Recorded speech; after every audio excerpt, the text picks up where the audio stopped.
I'm Emma, the curator at the Louvre, or I was, before the world went mad and art became our last line of defense. It all started on a day that seemed like any other, but fate had other plans. Funny how life imitates art, isn't it? Even when that art is a Beksinski nightmare come to life. Mon Dieu, the tower! It's melting! We must alert the authorities! As the city began to transform, we realized this was no ordinary disaster. The very fabric of reality was unraveling, and somehow, inexplicably, it all seemed to be centered around the Louvre. Art is the soul of humanity. If we lose it, we lose ourselves. We must protect the collection at all costs. It happened so fast. One moment we were preparing for another day of guiding tourists through humanity's greatest achievements. The next... Secure the Mona Lisa. Get the Venus de Milo to the vault. But what about the other pieces? We can't just leave them. Maybe we should leave, save ourselves while we can. No! Every piece matters. We can't abandon any of them. They came without warning, silent, efficient, monsters of metal and circuitry, devoid of mercy or reason. But as terrifying as they were, something told me they weren't the real threat. They were just the harbingers of something far worse. It's too late. They're here. What do we do? What do we do? Well, I always wanted to see a Picasso in motion. Guess I'll get my wish when it falls on my head. Emma, have you lost your mind? I can't watch. Every piece matters, even the smallest sketch. You risked your life for a crayon doodle? Every piece of art, grand or small, is a testament to human spirit. We must protect them all. Emma, look! The drawing, it's moving. Impossible. In that moment, staring at a child's crayon masterpiece, I realized what we had to do. We weren't just museum staff anymore. We were the guardians of humanity's soul. All right, let's save some art. I'll start with the Renaissance wing. Guess this janitor's about to clean up in a whole new way. Remember, every brush stroke, every chisel mark is a piece of our history. We fight for all of it. But how can we possibly stand against those things out there? With the greatest weapon of all, human creativity. And so began the strangest battle in the history of art. Trust me, it only gets weirder from here. Who would have thought that my art history degree would be the key to saving the world? Certainly not my parents. The paintings, they're alive. Well, I'll be damned. Art really does imitate life. Or maybe life imitates art. At this point, who can tell? Focus, everyone. We need to organize our defenses. Art has always had the power to move people. Now, it's going to move for us. What in the world? This wasn't part of any exhibition. Emma, be careful. We don't know what it is. No, but I think it knows us. As the enemy approached, we witnessed a miracle. The very soul of human creativity rose to defend itself. Centuries of art, once confined to frames and pedestals, now stood as our first and last line of defense. And at that moment I knew that no matter what happened next, the human spirit would never be truly conquered. As the battle for humanity's soul began, I couldn't help but think, if this is how Russia attacks Europe, then Europe's greatest weapons might just be its painters, sculptors, and even its crayon-wielding children. Art has always had the power to change the world. Now it was time for it to save it.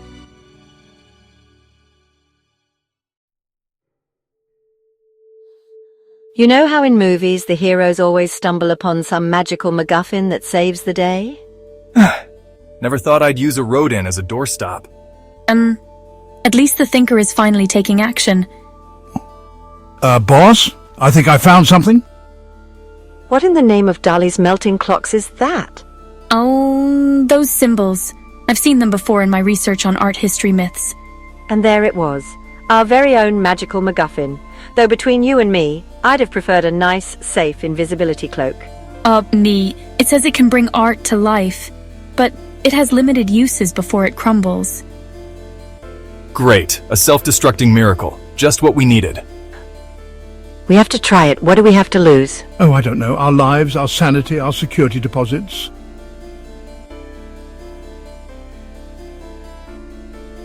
Have you ever seen a Bosch creature in real life? No? Lucky you. Imagine a fever dream had a baby with a medieval bestiary, then gave it anxiety. Someone catch that thing! It's kind of cute in a horrifying way. Sure, if your idea of cute is a walking acid trip.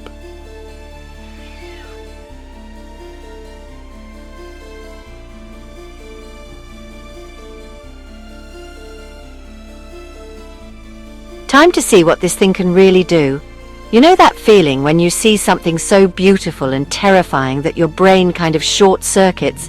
Yeah, multiply that by about 1,000.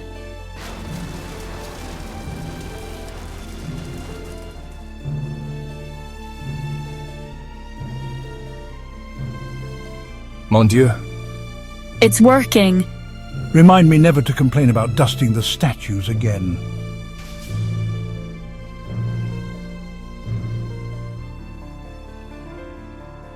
Well, team, I think we just found our secret weapon.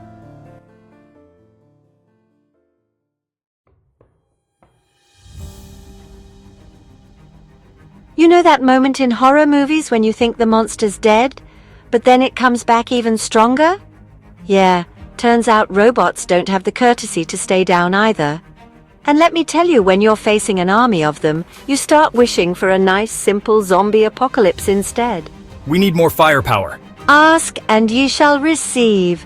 Let's see how these tin cans handle a little art history lesson.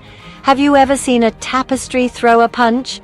It's like watching your grandmother's crochet project go on a rampage. Effective but deeply unsettling. The raft of the Medusa. It could trap them. I'll never look at a Jericholt the same way again.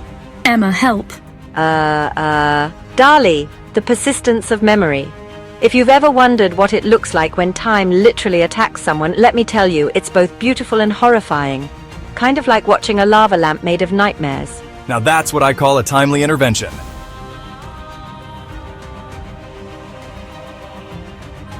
They're adapting, learning our tricks. You know that saying, you don't know what you've got till it's gone. Watching Paris fall, I finally understood. Each building, each monument, it was more than stone and metal. It was a piece of us.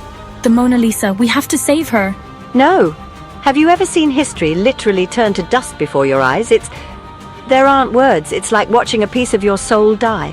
We're losing ground. We need to fall back. Boss, our magic doohickey is looking a bit under the weather. Oh no, oh no, no, no. Sophie, what is it? The artifact.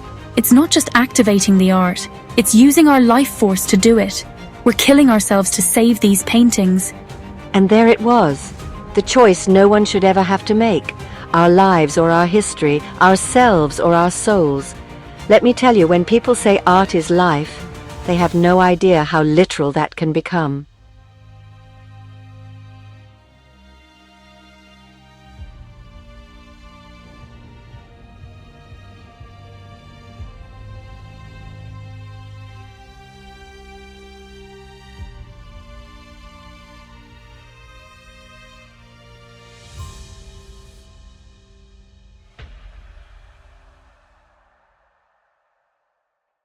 You know those stories where the heroes make some noble sacrifice to save the world? I always thought they were a bit much, overwritten, melodramatic. So we're killing ourselves to save some paintings. That's poetic, I guess. Always knew art would be the death of me. Didn't think it'd be so literal. But it's not just paintings, is it? It's our history, our culture. All those people out there, they're already gone. This art, it's all that's left of them, of us. So we're the last line of defense for humanity's legacy? No, not just the art, what it represents, the human spirit, our capacity to create, to imagine. It's the essence of who we are. And that's worth dying for. We're not just saving art, we're saving the human spirit. Everything that makes us who we are. Who's with me? I am. For science, for art, for humanity. Let's make these robots appreciate art, painfully. Time to show them the true power of a masterpiece. Let's show them what human creativity can really do. Time to make these tin cans appreciate fine art.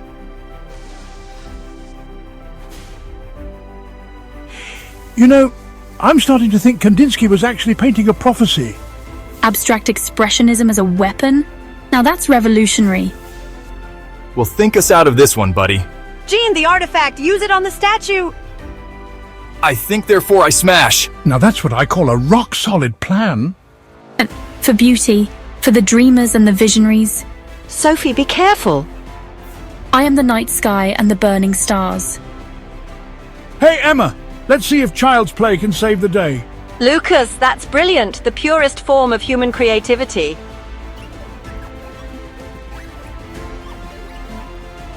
One last masterpiece. Let's bring heaven down to earth.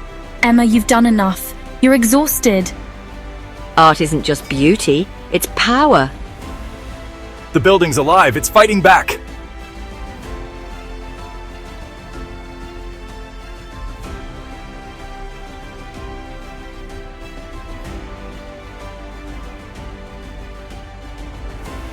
They came to erase us, but as long as our art survives, so do we. And now we're more than just survivors. We're the architects of a new world where imagination reigns supreme.